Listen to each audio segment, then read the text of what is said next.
नमस्कार, देशोन्नती संपादकीयमध्ये मी ऐश्वर्या शिंदे आपलं स्वागत करते। महायुतीच्या मंत्रिमंडळात राष्ट्रवादी अजित पवार गटाच्या छगन भुजबळ यांना स्थान न मिळणे हा कदाचित अलीकडच्या काळातील सर्वाधिक धक्कादायक राजकीय निर्णय होता। स्वतः मुख्यमंत्री देवेंद्र फडणवीस छगन भुजबळ यांना मंत्रिमंडळात स्थान द्यावे म्हणून आग्रही होते, परंतु अजित पवारांनी काही कारणांमुळे त्यावेळी भुजबळ यांना संधी दिली नाही।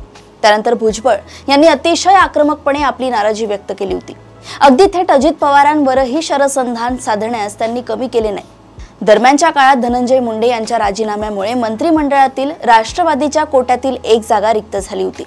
आतापर्यंत त्या अतिरिक्त खात्याचा कार्यभार अजित पवार स्वतःच सांभाळत होते, असंही बोललं जात होतं की जयंत पाटलांसाठी ही जागा अजित पवारांनी रिक्त ठेवली आहे। परंतु आता जवळपास 6 महिन्यांच्या विश्रांतीनंतर राष्ट्रवादी काँग्रेसचे ज्येष्ठ नेते छगन भुजबळ यांच्या गळ्यात मंत्रिमंडळाची माळ पडली आहे। 77 वर्षांचे भुजबळ पुन्हा एकदा महाराष्ट्राचे मंत्री झाले आहेत। स्थानिक स्वराज्य संस्थांच्या निवडणुकीच्या पृष्ठभूमीवर राज्यातील ओबीसींचा मजबूत चेहरा म्हणून महायुतीने भुजबळांना मंत्रिमंडळात स्थान दिल्याची चर्चा आहे। राष्ट्रवादी काँग्रेसचे प्रमुख अजित पवार मराठा समाजाचे नेते मानले जातात। त्यांच्या पक्षालाही मराठा मतदारांचा मोठ्या प्रमाणात पाठिंबा असल्याचं दिसून येतं।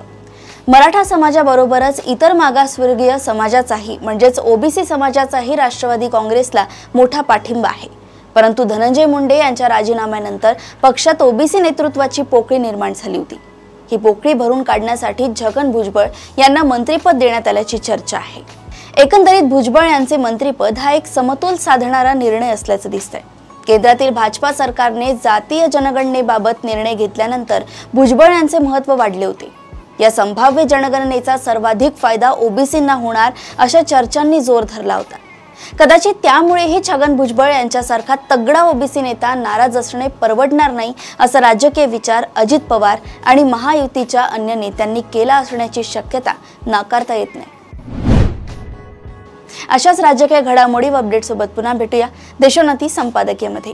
बघत रहा देशोन्नती। नमस्कार।